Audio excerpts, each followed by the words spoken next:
what are you saying about some of the big stories? And we have quite a few interesting top stories to review this morning. As far as your thoughts are concerned, Jeffrey joins me now for this segment. Yeah, well, this segment always excites me because this is where Nigerians talk to the government, which is why I always say that government has to listen to the people. So this segment excites me because it gives us an opportunity for the government to hear directly from the people, because sometimes when we say the things we say, we are saying based on what we've heard from the people, and it's about the people, you know, talking about what concerns them one way or the other. Or some of the policies of government. By the way, congratulations to Nadal. He's done his bit. Some of these grades, their eras are, you know, passing, and new boys and new cats, as we call them, are taking over. But let's get to the business of the day, and that has to do with the new borrowings from the president writing to National Assembly seeking 1.77 trillion naira fresh external borrowing.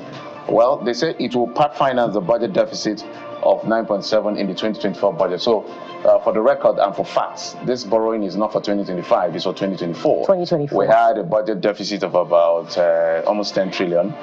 More than that more than now. That, more than the that. projected was 13, but it's about 15 trillion naira now, So, according to reports. So now, and if you add this one to it now, so they need to, of course, they said they have to borrow to cover all of this. So budget 2024 was running at 28 point something trillion, and then we added a supplementary of 6 trillion, which made about 35 trillion, and then we had the 2023 running as well. So all of this, then with all of that, this shows that we have a revenue challenge. This shows that what this means to an economist is that there's a revenue challenge, and that is where we'll focus on. And for me, it has to be two-pronged. First prong, optimization, which has to do with tax reform. Second prong, productivity, which we're not seeing so much around. And the second dimension is the most sustainable. All right, so let's hear from the people. Ali says, is it Ali or Ali? Ali, I believe. Okay. Has anyone thought, despite the removal of subsidies, Nigeria's problem should be how to spend money and not to keep securing loans? This is like the fourth time of borrowing since this administration commenced, I guess you wanted to say. And please, can someone just point to anything meaningful ever since? Okay. Well, a good question, but I'm sure if we look clearly, we'll see a few, maybe not enough. Godfrey saying, absolutely. They say each Nigerian is currently owing external debt of 691,000 naira. But at this rate, the president is going, our generations yet unborn will still be owing external debt while we are gone. Let's also remind us that the ways and means that they say we've cleared is not true. We just spread it to 40 years, remove the chokehold. So those 20-something or 30 trillion is also part of our debt. Right? It's not pressure, by the way. Linus said, debts on debts finance of 2024 budget that is ending in 1 month. What are they paying for with this loan that cannot be imputed into the next budget? Well, good question. While I don't be able to answer that, that's not my job. I hope we get an opportunity with him very soon. Engineer Peter said, our economy is back on track, according to them, and they are still borrowing from every corner. So, Bukola, this is what is going on. This is why we say, when we call you to come and have a conversation with us, please come. Because I understand what the people are saying, but they need to be explained to what is going on, whether it will now make sense to the people or not. On one hand, people are saying you remove subsidy, and you're saying there is now money to share around. Subsidy has been removed. And we're making savings on subsidy, right? Yeah, so subsidy, because we had a lot of issues when it comes to our finances. We're spending almost 6 trillion on subsidy for PMS. We're spending another 2 trillion on electricity. We're spending another 6 or so trillion on FX, because we're subsidizing FX as well. And then we had the backlog of 7 trillion. When you cumulatively, we had about almost 20-something trillion naira in terms of the burden we're carrying. So they are offloading, the PMS has been offloaded, FX has been offloaded, and all of this. So people are wondering, if you offloaded all this, you're supposed to make more money. Why are you not making more money? Why do you need to borrow? I just laid the foundation. Government, come and explain further. That's how much I can do for you. Uba said, what did they do with the ones they borrowed me? At least show working. Oyeka said 1.7 trillion naira is too small.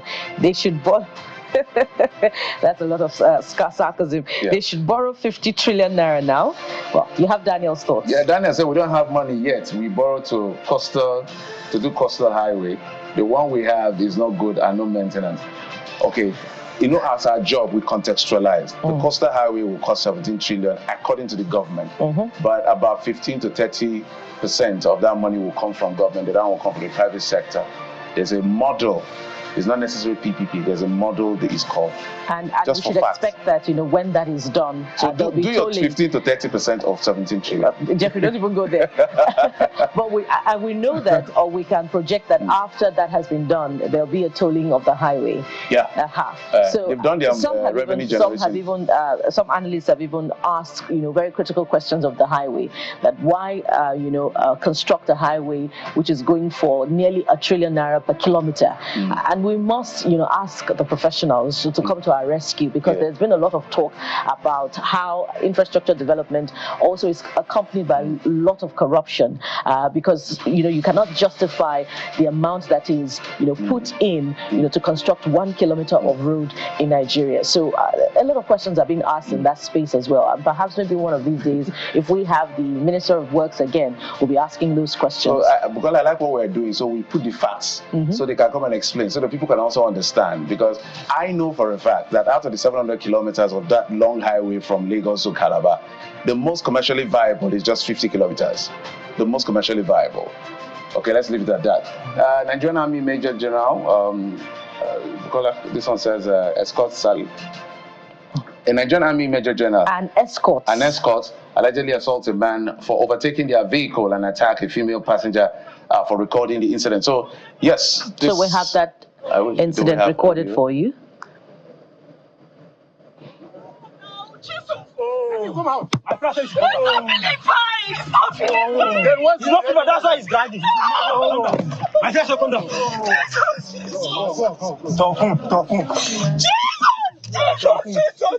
Jesus!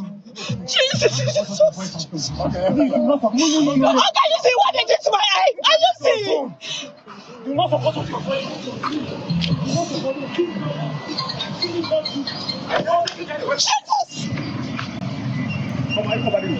Jesus! Bring this one. Why are you coming? Give me this one. So it's a crime to overtake a vehicle belonging to an army official. Is it a crime? I'm asking. No, it's not a crime. It's not a crime. It's not a crime at all. Well, the army, for me, the burden is on the Army General to explain what happened here.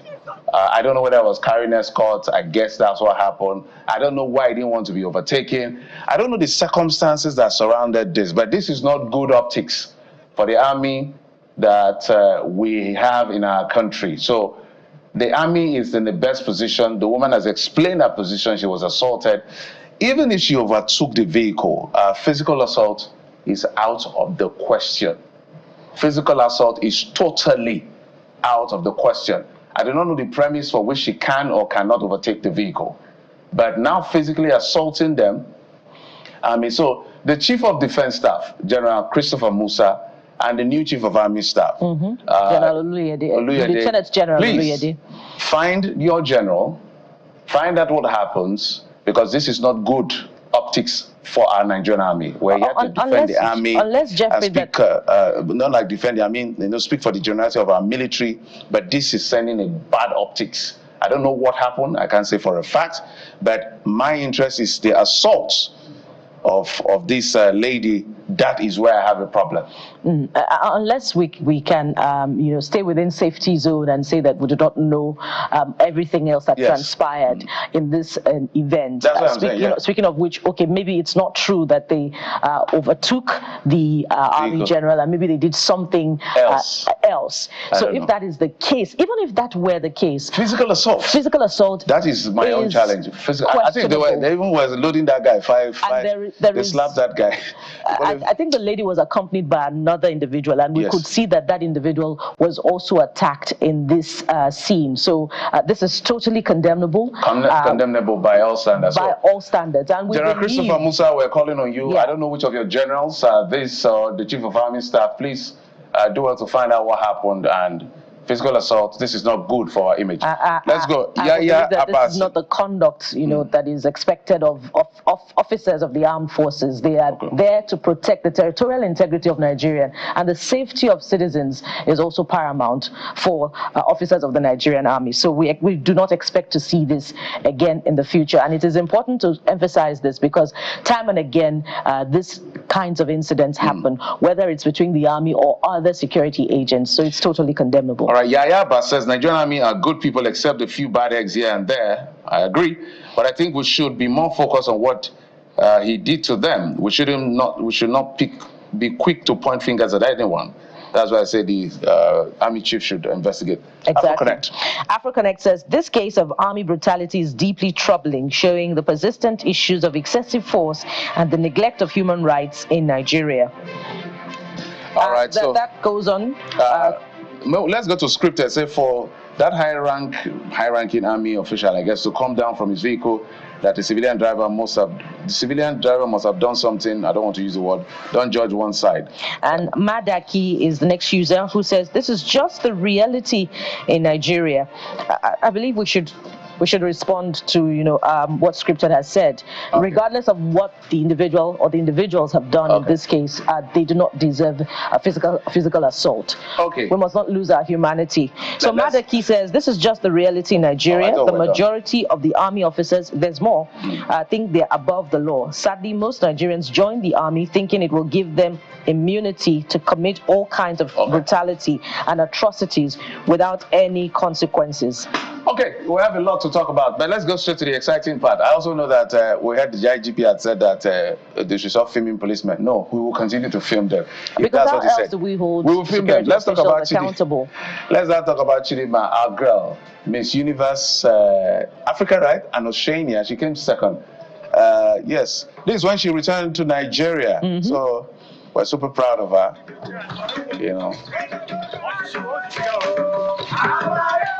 That's not one, it's okay. Let me hold this flag, follow her.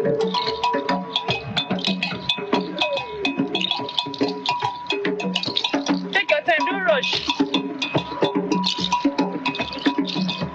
Sorry, bro.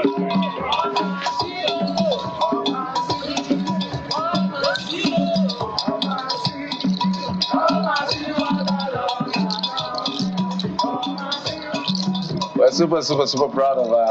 This girl has been through hell and warm waters, but we're happy she's done what she's done. Miss Universe Africa and Oceania. She's going to be all over the country, diplomatic passport all over the world.